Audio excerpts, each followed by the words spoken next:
Hi friends, स्वागत है आप लोगों का हमारे यूट्यूब चैनल में। आज हम बात करने वाले इंडियन एविडेंस एक्ट के लैंडमार्क जजमेंट जिसका नाम है आर वर्सेस रिचर्डसन, जो हमारे इंडियन एविडेंस एक्ट के सेक्शन 7 एंड सेक्शन 8 से रिलेट करता है। जो आप इसका देखेंगे भारतीय साक्ष्य अधिनियम का जो सेक्शन है, सेम सेक्शन है, सेक्शन 5 एंड 6। ये आपका एविडेंस लॉ का सेक्शन है, एविडेंस का। ये आपका साक्ष्य अधिनियम का है, ठीक है, बीएसए का।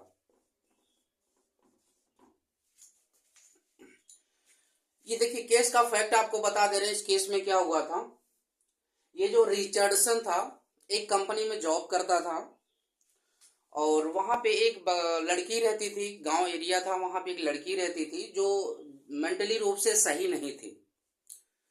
तो क्या करता था कि उसके माँ बाप अक्सर जो है घर पे, मतलब वो अकेले रहती थी, माँ बाप काम के सिलसिले से या किसी और पर्पज से बाहर जाया करते थे। तो ये रिचर्डसन क्या करता था, इस चीज का फायदा उठाकर उस लड़की के साथ जो है सेक्सुअल रिलेशन बनाता था, फिजिकल रिलेशन स्टेब्लिश करता था।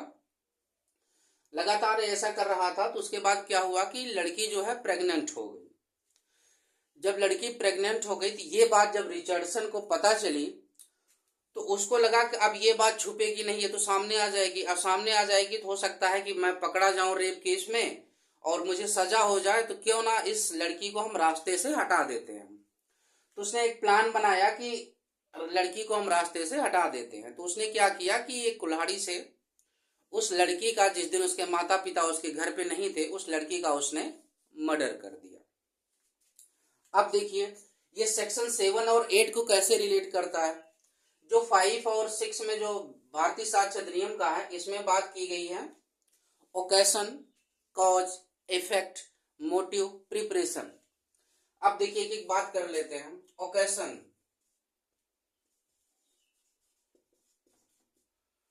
देखिए ओकेशन इसमें क्या था, ये कंपनी में जॉब करता था और उसके माँ बाप जो है लड़की के बाहर ही रहते थे, लड़की अकेले रहती थी। ये उसके लिए एक अपॉर्चुनिटी थी, एक ओकेशन था कि वो उस समय पे जा करके मर्डर कर सकता है। ये उसके लिए ओकेशन था। दूसरा बात कर लेते हैं उसके लिए कॉज। कॉज क्या था, कॉज ये था कि लड़की प्रेग्नेंट हो गई थी, इसलिए उस लड़की को वो मारना चाहता था, उसका मर्डर करना चाहता था। नेक्स्ट पॉइंट ले लेते हैं इफेक्ट। इफेक्ट क्या हुआ, इफेक्ट का जैसे जो भी मतलब घटना होती है उसके बाद, जैसे किसी का अगर मर्डर हुआ तो उसके ब्लड कहाँ गिरे, उसके जूते के निशान, फिंगरप्रिंट्स किस पोजीशन में, ये सारी चीजें इफेक्ट होती है। तो इफेक्ट क्या था कि जब वो वहां से भाग रहा था मर्डर करने के बाद, चूंकि उस समय बारिश का सीजन था, तो जानते हैं कि आप मिट्टी रहती है, मगर मिट्टी पे जो पानी पड़ता है तो अगर आप जूते पहन के चलेंगे तो उस पर निशान पड़ जाते हैं। तो उसका, उसने जो जूते पहने थे वो बाकी सभी जूतों से वो अलग था। उसके जो शूज थे सभी शूज से मतलब अलग तरीके से बनवाया हुआ था। तो जब उसमें भाग रहा था, लौट रहा था या जा रहा था, तो उसके जूतों के निशान जो सोल के होते हैं वहां पे छप गए थे।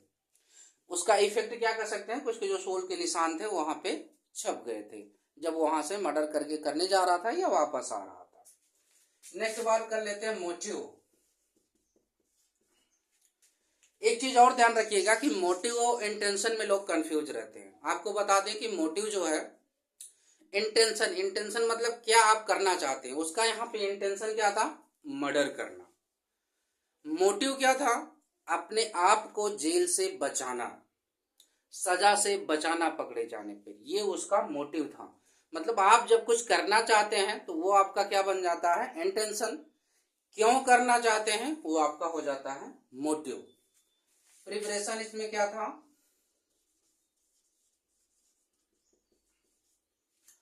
जिस विपन से उसने जो है हत्या करके मतलब करना था उसको, उसमें उसने धार लगाई थी, धार को उसने तेज किया था। वो कुल्हाड़ी थी या जो भी विपन था उसने लिया था मारने के लिए, तो उस विपन को उसने, उसके धार को तेज किया, जो भी प्रिपरेशन करनी थी। क्योंकि वो बाद में क्या हुआ कि मर्डर होने के बाद मतलब इन्वेस्टिगेशन की गई, पूछताछ की गई, तो पता चला कि वो जो है कंपनी से आधे घंटे ब्रेक पे जाता था, या आधे घंटे छुट्टी उसको मिलती थी, तो उस समय पे जाकर के उसके लिए ओकेशन था, उसके माँ बाप भी नहीं थे, अच्छा चांस था उसके लिए कि मर्डर कर सके और पकड़ा ना जाए। तो क्या हुआ कि इसको पकड़ने के लिए एक प्लान बनाया गया।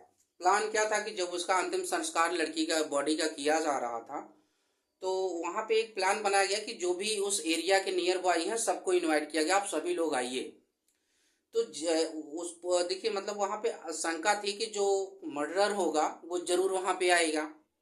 ये एक प्लानिंग थी वहाँ पे, मतलब उसको मर्डरर को पकड़ने के लिए। और हुआ भी वही कि अंतिम संस्कार पे लड़की के वहाँ आया भी। जब वहाँ आया तो एक एक जूते जिसके थे सबके निशान को मैच किया गया। तो जो ये रिचर्डसन था, इसके जूते का निशान जो है मैच कर गया, फिर ये जो है वहाँ पे पकड़ा गया। तो ये था आर वर्सेस रिचर्डसन का पूरा केस और इसके फैक्ट और रिलेवेंसी सेक्शन 7 और 8 की और 5 और 6 भारतीय साक्ष्य अधिनियम की। आशा करता हूँ वीडियो आपको पसंद आई होगी। वीडियो को लाइक कर लीजिए, चैनल को सब्सक्राइब कर लीजिए। मिलते हैं अगली वीडियो में, तब तक के लिए नमस्कार।